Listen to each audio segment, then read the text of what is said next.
Olá, bem-vindos a mais um Psicologia em Pauta. Hoje vamos fazer uma viagem fascinante. Já pararam para pensar como a gente aprende? Bom, tudo. Sério. Desde amarrar os sapatos até entender física quântica, a nossa capacidade de aprender é o que no fim das contas nos define. E nesta nossa análise a gente vai desvendar as grandes teorias que explicam exatamente isso, como a nossa mente consegue transformar uma simples experiência em conhecimento de verdade.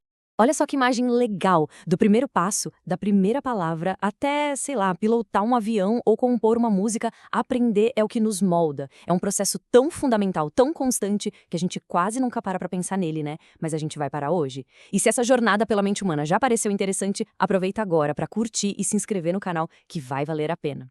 Então, a grande pergunta que vai guiar a nossa conversa é essa aqui. Como é que a mente faz essa mágica? Como ela pega uma experiência, uma informação solta e transforma isso em algo sólido, em conhecimento que fica com a gente? É exatamente isso que a gente vai descobrir. Ok, vamos lá. Esse é o nosso mapa de hoje. A gente começa lá atrás, nas raízes filosóficas da coisa, com o inatismo e empirismo. Depois, a gente pula para as primeiras teorias científicas, com o behaviorismo, para em seguida abrir a famosa caixa preta da mente, com o cognitivismo. Aí a gente explora umas ideias mais modernas, sobre aprendizagem social e significativa. E no final, a gente junta todas as peças desse quebra-cabeça. Certo, primeiro ponto. Antes mesmo da psicologia ser uma ciência, a grande treta intelectual era filosófica. E a pergunta era bem direta. A gente já nasce com algum conhecimento de fábrica ou a gente chega no mundo como uma tela em branco, esperando a vida pintar? E aqui estão os dois lados da moeda. Para os empiristas, a resposta era clara. A gente é o resultado direto do que a gente vê, ouve e sente. A experiência é tudo, ponto. Já para os inatistas, também chamados de racionalistas, a história era outra. Eles diziam que a experiência só serve para despertar um conhecimento que já está ali, guardadinho dentro da gente, na nossa razão. E esses dois senhores aí representam bem essa briga. À esquerda, o John Locke, que é o grande nome por trás da ideia da tábula rasa, a tal da lousa em branco. E à direita, o René Descartes, que dizia penso, logo existo, e acreditava que a razão era a única fonte confiável de saber, algo que já vinha com a gente desde o nascimento. Beleza, vamos avançar um pouco no tempo. A filosofia preparou o terreno, mas lá pelo século XX, a psicologia quis ser mais científica, mais objetiva. E é aí que surge o behaviorismo, com foco total naquilo que podia ser visto e medido, o comportamento. A mente, por enquanto, ficou um pouquinho de lado. A ideia do behaviorismo era, na verdade, bem simples, mas muito poderosa. Para ser ciência de verdade, a psicologia precisava estudar o que era observável. E o que a gente pode observar? Bom, os estímulos do ambiente e as respostas que as pessoas dão a eles. A mente, com todos os seus pensamentos e sentimentos, era tratada como uma caixa preta, impossível de estudar diretamente. E esse aqui é, talvez, um dos experimentos mais famosos da história. O engraçado é que o Ivan Pavlov nem queria estudar a aprendizagem, ele estava estudando a digestão em cães. Mas ele percebeu uma coisa curiosa: os cachorros não salivavam só quando viam a comida, mas quando ouviam qualquer coisa associada a ela, tipo o som dos passos dele chegando. Então ele trocou os passos por uma campainha e, bingo, provou que dava para condicionar uma resposta a um estímulo que não tinha nada a ver. Então, o Pavlov nos deu o comportamento respondente, essa ideia de estímulo-resposta, quase um reflexo. Mas aí veio o B.F. Skinner e deu um passo gigante. Ele propôs o comportamento operante. E aqui o foco muda. Não é o que vem antes do comportamento que importa mais, e sim o que vem depois. É a consequência de uma ação que vai dizer se a gente vai repetir essa ação ou não. E isso, pessoal, explica uma variedade muito maior de comportamentos.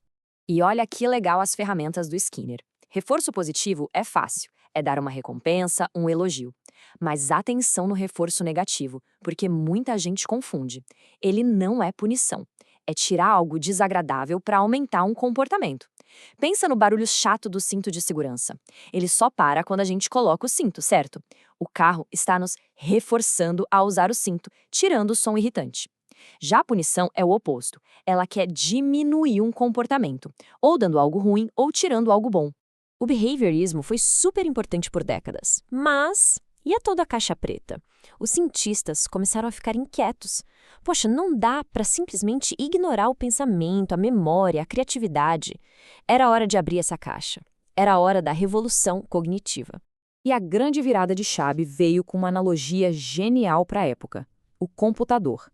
A ideia era: Se uma máquina pode receber dados, que é o input, processar esses dados e gerar um resultado, o output, será que a nossa mente não funciona de um jeito parecido? Essa metáfora do computador foi o que permitiu que a gente finalmente começasse a investigar a caixa preta.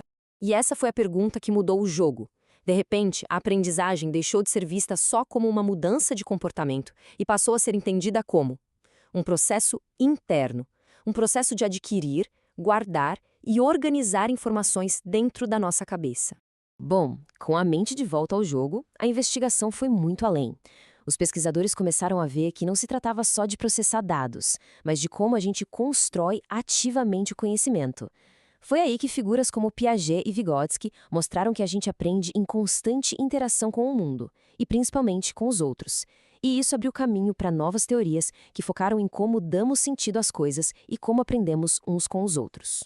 O David Alzubel, por exemplo, trouxe uma ideia fundamental. Ele disse que decorar não é aprender. A aprendizagem de verdade, a significativa, só acontece quando a gente consegue conectar uma informação nova com alguma coisa que a gente já sabe. É como construir pontes entre ideias. Uma noção que tem tudo a ver com o trabalho de Jean Piaget, que já falava em como a gente assimila o novo em nossas estruturas mentais ou acomoda nossas ideias para entender o mundo. E aí vem o Albert Bandura com outra ideia genial. A gente não precisa colocar a mão no fogo para saber que queima. A gente aprende, e muito, só de observar os outros. Isso escancara como a aprendizagem é um ato social. E essa é uma ideia central para o Lev Vygotsky também, que defendia que todo aprendizado complexo acontece primeiro no convívio social, na interação, para só depois a gente internalizar aquilo. E o Bandura até mapeou esse processo em 4 passos. Primeiro, atenção. Óbvio, né? Se a gente não prestar atenção, não tem como aprender.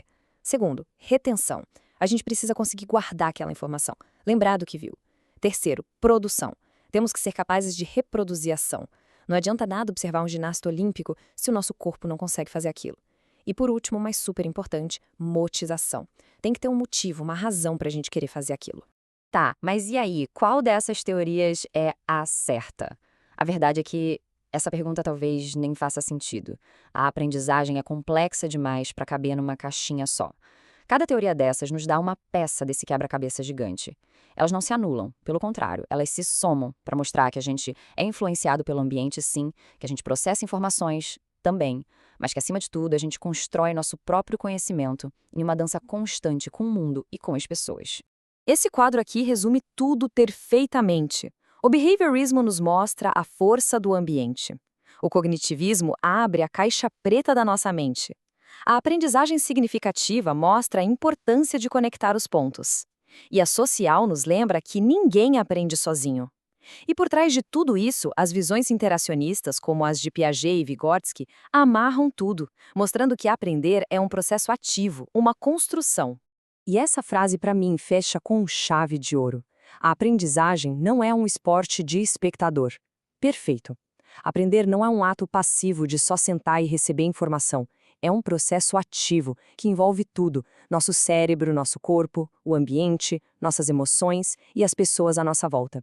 A gente é protagonista da nossa própria aprendizagem. E para a gente terminar, fica aqui uma provocação. Hoje em dia, a gente fala o tempo todo de máquinas que aprendem com uma quantidade absurda de dados. E isso nos obriga a pensar o que então torna a nossa capacidade humana de aprender tão especial. O que realmente significa aprender para um ser humano que tem consciência, cultura, sonhos e medos. Uau, que jornada! Espero que tenham curtido essa análise tanto quanto eu. Se sim, não esqueçam de deixar aquele like, de se inscrever aqui no Psicologia em Pauta e de compartilhar com quem mais possa se interessar. E claro, a parte mais legal, deixem aí nos comentários qual outro tema da psicologia vocês gostariam de ver destrinchado por aqui. Um abraço e até a próxima!